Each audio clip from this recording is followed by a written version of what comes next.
ప్రత్యేక రాష్ట్రం కావాలని కొట్లాట మొత్తం ఎందుకు జరిగింది అంటే తెలంగాణలో అన్ని రంగాల్లో కూడా అవకాశాలు వలసదారులు వలస పాలకులు తీసుకుపోతున్నారు. మన వాళ్ళకు మన ప్రాంతానికి అవకాశాలు వస్తలేని ఉద్దేశంతో అదే నేపథ్యంలో తెలంగాణ రాష్ట్రం ఏర్పడ్డ కొత్తలో తెలంగాణ రాష్ట్ర క్రికెట్ అసోసియేషన్ కూడా ఏర్పడ్డది. 2014-15 నుంచి తెలంగాణ క్రికెట్ అసోసియేషన్ మారుమూల పల్లెలకు కూడా వ్యాప్తి చెంది ఎవరైతే బీసీసీఐ టోర్నమెంట్ ఆడేయడానికి బాధ్యత తీసుకున్నారో హైదరాబాద్ క్రికెట్ అసోసియేషన్ విస్మరించిన ప్రాంతాలు హైదరాబాద్ సిటీ బయట ఉన్న జిల్లాలన్నీ కూడా గత 10 సంవత్సరాల నుంచి కూడా మేము ఆటలను అభివృద్ధి చేసినాం, ఇన్ఫ్రాస్ట్రక్చర్ డెవలప్ చేసినాం, క్రీడాకారులను తయారు చేసినాం, కోచ్లను తయారు చేసినాం. దాదాపు 12,000 మంది క్రికెటర్లు ప్రొఫెషనల్ క్రికెట్ ఆడడానికి రిజిస్టర్ అయినారు. మా దగ్గర ప్రతి సంవత్సరం టోర్నమెంట్లు పెడుతున్నాం. జాతీయ స్థాయిలో గుర్తింపు కూడా రావడానికి అర్హత ఉన్న క్రీడాకారులు ఎంతోమంది తెలంగాణ జిల్లాల్లో ఉన్నారు.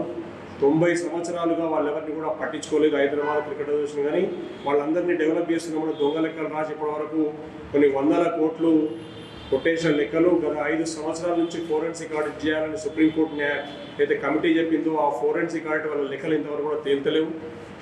దాదాపు మొన్న 47 మంది సభ్యులను ఒక కమిటీ, తర్వాత మొన్న 57 మంది సభ్యులను ఇంకో కమిటీ, దాదాపు 100 మంది పైగా వాళ్ళ ఉన్న సభ్యత్వాలే రద్దు కాబడ్డాయి. అయినా కానీ వాళ్ళే ఏదో చేస్తాము సాధిస్తాము మళ్ళీ బీసీసీ నుంచి డబ్బులన్నీ కూడా జిల్లాల్లో డెవలప్ చేస్తామని ఇవాళ వాళ్ళు మాట్లాడడం విడ్డూరంగా ఉంది. ఎందుకంటే మేము 2014-15లో తెలంగాణ క్రికెట్ అసోసియేషన్ అఫీషియల్గా ఆవిర్భవించి యాక్టివిటీ మొదలుపెట్టినప్పుడు వాళ్ళకి ఆ సోయి లేదు. వేలాది మంది క్రికెటర్లను తయారు చేస్తున్నప్పుడు వాళ్ళకి ఆ సోయి లేదు. బీసీ ఆధ్వర్యంలో కోచ్లు, క్యాంపులు, అకాడమీలు, టోర్నమెంట్లు నడుస్తున్న కూడా సోయి లేదు. 2018లో హైకోర్టు, బాంబే హైకోర్టు మొదటిసారి ఈ డైరెక్షన్ ఇచ్చింది. తెలంగాణ ప్రాంతానికి అన్యాయం జరుగుతున్నది, వాస్తవం అనేది వాస్తవాలు పరిశీలించడానికి బీసీసీఐకి ఆర్డర్ ఇస్తే అప్పుడు బీసీసీఐ వాళ్ళు ఒక 6 నెలల్లో మాకు స్టేటస్ రిపోర్ట్ చేయండి, తెలంగాణ జిల్లాలో క్రికెట్ డెవలప్ చేయండి, లేకపోతే టీసీఏ ఉన్న కన్సర్న్ అడ్రస్ చేయాలని ఒక ఆర్డర్ ఇచ్చింది. ఆ ఆర్డర్ వాళ్ళు పక్కన పెట్టారు. 2019లో సుప్రీంకోర్టు చెప్పింది, 2021లో మళ్ళా బీసీసీఐ చెప్పింది. అయినా కానీ హైదరాబాద్ క్రికెట్ ఎన్నడూ పట్టించుకోలేదు. కానీ ఈ మధ్య క్రికెట్కి ఏమాత్రం సంబంధం లేని అధ్యక్షుడు ఒక ఆయన ప్రాక్సీ గేమ్లో ఆడి డబ్బులు ఖర్చు పెట్టి అధ్యక్షునిగా ఎన్నికై ఓ దొంగాట ఆడుతూ వచ్చి ఇవాళ బీసీసీఐని చూస్తున్న నిధుల మీద కన్ను పెట్టి స్టేడియంల పేరు మీద, గ్రౌండ్ల పేరు మీద, జిల్లాల పేరు మీద డబ్బులు కొట్టేయడానికి ఒక కుట్రతో వస్తున్నాడు తప్పితే తెలంగాణ ప్రాంత క్రికెట్లను అభివృద్ధి చేయడానికి బీసీసీఐ ఇచ్చిన డైరెక్షన్ ఫాలో అయ్యే ఉద్దేశం ఎన్నడూ కనబడలే. 2021 జూలై 11 నాడు వచ్చిన ఆర్డర్ నుంచి ఇప్పటివరకు దాదాపు 20 సార్లు హైదరాబాద్ క్రికెట్ అసోసియేషన్కు బీసీసీఐకి మేము ఉత్తరాలు రాసినాం. సుప్రీంకోర్టు ఆర్డర్లు, హైకోర్టు ఆర్డర్లు, బీసీసీఐ ఆర్డర్లు మీరు ఇంప్లిమెంట్ చేయండి, మాతో సంప్రదించండి, మేము రెడీగా ఉన్నాం కలిసి పనిచేయడానికి. ఆ విషయాన్ని విస్మరిస్తూ టీసీఏకు సంబంధం లేకుండా జిల్లాల్లోకి వచ్చి ఏదో సాధిస్తామని మాట్లాడుతున్నది కేవలం డబ్బులు దోచుకోవడానికి తప్పితే వేరే ఉద్దేశం లేదు. నిజమైన న్యాయం టీసీఏ ద్వారా జరుగుతుంది. నేను మా మిత్రుడు విజయచంద్రరెడ్డి గారు చెప్పినట్టు కాకమ్మ కబుర్లు, కథలు, కట్టుకథలు వినే పరిస్థితిలో తెలంగాణ ప్రాంత ప్రజలు, యువకులు లేరు. కాబట్టి మేము బీసీసీఐని కోరుతున్నాం, వెంటనే ఈ విషయంలో మీరు స్పందించి తెలంగాణ క్రికెట్ అసోసియేషన్ గుర్తింపు ఇవ్వాలనే డిమాండ్ తోటి ఇవాళ ప్రెస్ మీట్ పెట్టినాం. తెలంగాణ ఫామ్ అయ్యి మనకు 10 సంవత్సరాలు దాదాపుగా అవుతున్నా కూడా క్రికెట్లో తీరని అన్యాయం జరుగుతుంది తెలంగాణ. బీసీసీఐ కానీ ఇక్కడ ఉన్నటువంటి హైదరాబాద్ క్రికెట్ అసోసియేషన్ కానీ తెలంగాణలో ఉన్నటువంటి జిల్లాలను పట్టించుకోవట్లేదు. ఇన్ని సంవత్సరాల చరిత్రలో, క్రికెట్ చరిత్రలో జాతీయ స్థాయి దేవుడు రంజీ ట్రాఫీలో కూడా ఆడనించలేని పరిస్థితి మన దగ్గర. హైదరాబాద్ క్రికెట్ అసోసియేషన్ ఓన్లీ హైదరాబాద్కే పరిమితమైంది. కానీ తెలంగాణలో ఉన్నటువంటి మిగతా జిల్లాలు, ముఖ్యంగా రూరల్ ప్రాంతాల్లో ఉన్నటువంటి టాలెంట్ను పట్టించుకోవట్లనేది దాన్ని దృష్టిలో పెట్టుకొని తెలంగాణ క్రికెట్ అసోసియేషన్ ఫామ్ కావడం జరిగింది. మహిళా లక్ష్మీనారాయణ గారు అధ్యక్షుడిగా, గురువారెడ్డి గారు ప్రధాన కార్యదర్శిగా ఈరోజు దాదాపు 3,000కు పైగా టోర్నమెంట్స్ను క్రికెట్ ఏది అపార్ట్ ఫ్రమ్ హైదరాబాద్ తప్పించి ఎంతోమంది క్రికెటర్స్ను తయారు చేసిన చరిత్ర తెలంగాణ క్రికెట్ అసోసియేషన్. దురదృష్టవశాత్తు ఈ తెలంగాణ క్రికెట్ అసోసియేషన్కు బీసీసీఐ ఇప్పటి వరకు సరి అయినటువంటి ప్రాతినిధ్యం ఇవ్వడం. పైపెచ్చు ఉన్నటువంటి హైదరాబాద్ క్రికెట్ అసోసియేషన్ అవినీతిలో కూరుకుపోయింది. ఆర్థికపరమైనటువంటి చిక్కులలో ఉన్నది ప్రతి పేపర్లో మనం చూస్తున్నాం.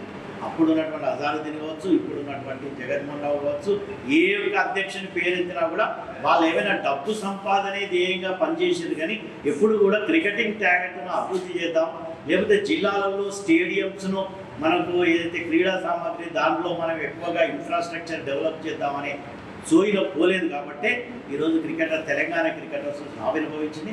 దాని పుట్టుపురోత్తరాలు ఈ రోజు ఉన్నటువంటి లీగల్ స్టేటస్ ఏంది, మా యొక్క హక్కులేంది, మన తెలంగాణ జిల్లాలలో హైదరాబాదు మినహాయించి మిగతా జిల్లాలలో ఈ క్రికెట్ను ఏ విధంగా అభివృద్ధి చేయాలనే విషయాలను మా యొక్క అధ్యక్షుల వారు మరియు ప్రధాన కార్యదర్శి వారు వాటి విషయాలన్నీ చెప్తారు. పూర్తి హక్కులు పొంది కూడా ఈరోజు మనం చూస్తున్నాం. మొన్న హైదరాబాద్ క్రికెట్ అసోసియేషన్ అధ్యక్షులు జగన్మోహన్ రావు గారు ఇక్కడికి వచ్చి మేము వరంగల్లో క్రికెట్ స్టేడియం కట్టిస్తా అని పెద్ద పేరు, అట్లానే అక్కడక్కడ జిల్లాలకు పోయి కూడా మేము క్రికెట్ స్టేడియం కట్టిస్తాం క్రికెట్ అప్పుడు అంటే ఈ రోజు గుర్తు వచ్చిందా మీకు జిల్లాలలో? ఏది మీ అస్తిత్వానికి ఎప్పుడైతే ప్రాబ్లం వచ్చిందో మిమ్మలను కోర్టులలో సుప్రీంకోర్టులో నిలదీసే యొక్క విషయం రాగానే ఈరోజు జిల్లాలు గుర్తొచ్చి మీరు అంటున్నారా? ఎస్, జిల్లాలలో అడుగు పెట్టడానికి మీకు హక్కు లేదు, అధికారం లేదు. It's only the sovereign property of the Telangana cricket association. Hyderabad cricket association ఎన్నడూ కూడా జిల్లాలకు ఎంటర్ కాలేదు. ఈ రోజు కూడా మీరు వస్తే మేము అడుగు పెట్టనీయం, ఎందుకంటే వీళ్ళ బాగోగులు చూస్తున్నది తెలంగాణ క్రికెట్ అసోసియేషనే. జాగ్రత్త, హైదరాబాద్ క్రికెట్ అసోసియేషన్ అధ్యక్షునికి హెచ్చరిక జారీ చేస్తున్నాం. మీరు మా పర్మిషన్ లేకుండా, ఎందుకంటే మాకు హైకోర్టు సుప్రీంకోర్టు డైరెక్షన్స్ ఉన్నాయి, బీసీసీఐ కూడా కరాబరేట్ చేయాలి తెలంగాణ క్రికెట్ అసోసియేషన్ డైరెక్టివ్ ఇచ్చింది.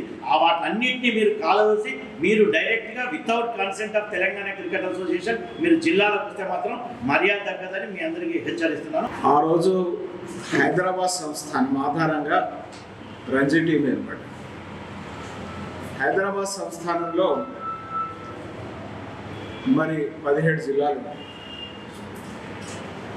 రాష్ట్రాలు భాషా ప్రాతిపదికన రాష్ట్రాలు వేరుపడింది.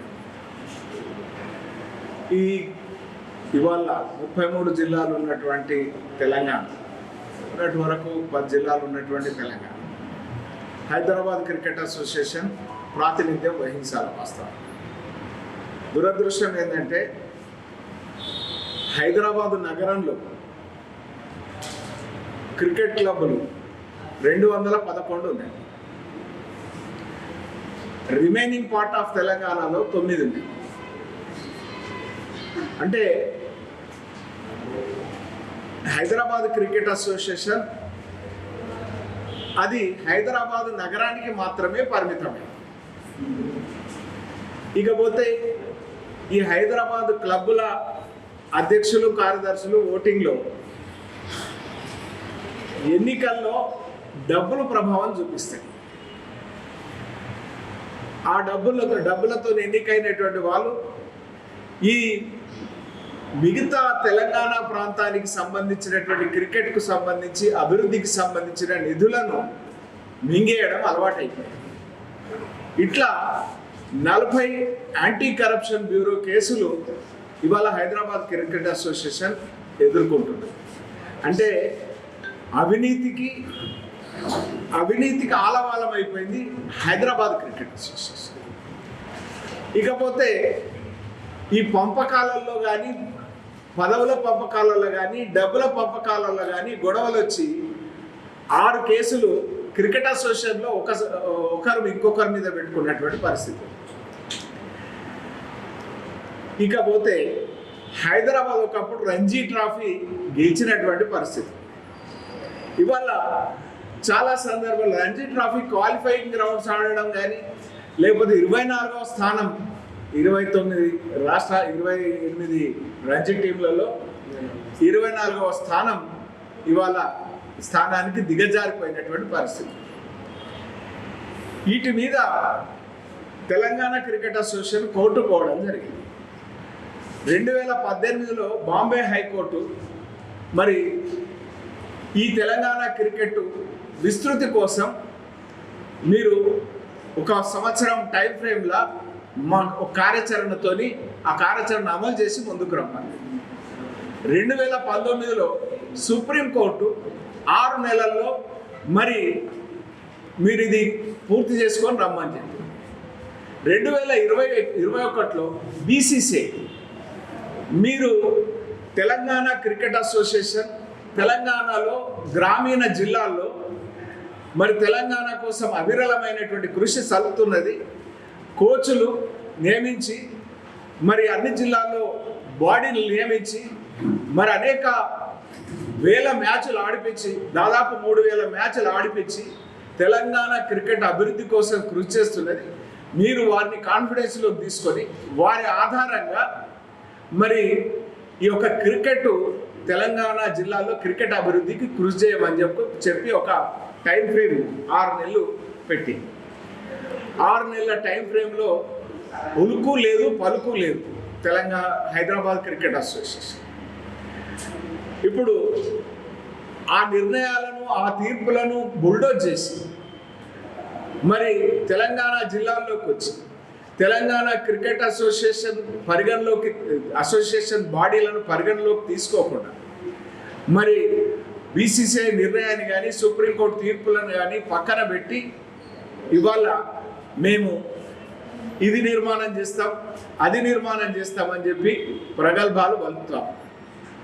20 సంవత్సరాలు ఈ జిల్లాలకు సంబంధించిన డబ్బులు దిగమింగినటువంటి ఘనులు ఇవాళ తమ హైదరాబాద్ క్రికెట్ అసోసియేషన్ అంటే తెలంగాణ క్రికెట్ను మరి డెవలప్ చేయాల్సిన దగ్గర ఆ క్రికెట్ పేరు మీద డబ్బులు గుంజుకోవడానికే ఈ నాటకం ఆడుతున్నారు తప్ప వాస్తవమైనటువంటి దృక్పథం వారికి ఏనాడు లేదనేటువంటి విషయం స్పష్టం చేస్తాం. ఇకపోతే మేము అడుగుతా ఉన్నాం, మీకు ఒకవేళ నిజంగా చిత్తశుద్ధి ఉంటే నిర్ణయాలు ఏవైతే బీసీసీఐ కానీ సుప్రీంకోర్టు కానీ హైకోర్టు కానీ నిర్ణయాలు ప్రకటించిందో తీర్పులను ఇచ్చిందో నిర్ణయం ఇచ్చిందో ఆ నిర్ణయాన్ని ఎందుకు అమలు చేస్తారు? అంటే మీ కక్కుర్తికి తెలంగాణ క్రికెట్ అసోసియేషన్ పారదర్శకంగా పనిచేస్తున్నది, కాంట్రిబ్యూట్ చేసుకొని మరీ పనిచేస్తున్నది.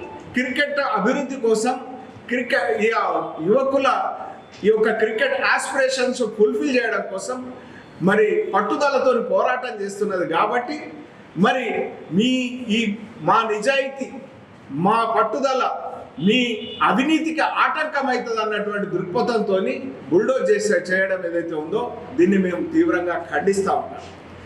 మీ అవినీతికి నిలువెత్తు నిదర్శనం అండర్ 16లో క్రికెట్ అంటే ఎక్కడైనా కానీ 16 మంది ప్లేయర్లతో ఒక జట్టును ప్రకటిస్తారు. కానీ ఈ హైదరాబాద్ క్రికెట్ అసోసియేషన్ ఒక్కొక్క ప్లేయర్ దగ్గర 5 లక్షలు తీసుకొని ఆడిపించి 80 మంది క్రికెటర్లను అండర్ 16లో 16 జాగాల 80 మందితోని క్రికెట్ ఆడిపించిందంటే ఎంత అవినీతికి ఇది ఆలవాలమైంది, ఎంత నిస్సిగ్గుగా వీళ్ళు డబ్బులు తీసుకొని ఆడిపిస్తున్నారు.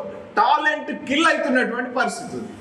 మేము అడుగుతున్నాం ఏదైతే రూరల్ గ్రామీణ ప్రాంతాల నుంచి గ్రామీణ జిల్లాల నుంచి హైదరాబాద్కు వచ్చి తల్లిదండ్రులు తమ వ్యక్తిగత వ్యవహారాలను వ్యక్తిగత వ్యాపారాలను వ్యక్తిగత పనులను పక్కన పెట్టి పిల్లలను అంకిత భావంతో క్రికెట్ కోసం అభివృద్ధి అక్కడ ట్రైనింగ్ సెంటర్లలో కోచింగ్ ఇప్పిస్తూ ఉంటే మీరు డబ్బులు తీసుకొని డబ్బుల ఆధారంగా నిర్ణయాలు చేయడం వల్ల కనీసం గ్రామీణ ప్రాంతాల క్రికెటర్లు ఏదైతే ఆ రూరల్ బేస్డ్ క్రికెటర్ స్టామినా ఉంటుందో ఆ స్టామినా ఆధారంగా వాళ్ళకు ఉన్నటువంటి నైపుణ్యం ఏదైతే మెరుగుపరుచుకొని అద్భుతమైనటువంటి క్రికెటర్లుగా ఉన్నా కూడా మరి వాళ్ళకు అవకాశం ఇవ్వని తీరేదైతే ఉన్నదో డబ్బుల ద్వారా అవకాశం ఇవ్వని తీరేదైతే ఉందో మీ 211 కమిటీల ఒత్తిడి ఏదైతే ఉన్నదో వీటికి క్రికెటర్లు బలైపోతూ ఉన్నారు. మేము దానికోసం రూరల్ క్రికెటర్ల మరి ఆకాంక్షలు నెరవేరడం మేము పట్టుదలతో ఉన్నాం. మీ అటువంటి వాళ్ళు ఇటువంటి కుతంత్రాలను తిప్పికొట్టడానికి సిద్ధంగా. మరిన్ని వీడియోస్ కోసం ఛానల్ ని సబ్స్క్రైబ్ చేయండి, లేటెస్ట్ అప్డేట్స్ కోసం వాట్సాప్ ఛానల్ ని ఫాలో చేయండి అండ్ లింక్ డిస్క్రిప్షన్ లో ఉంది.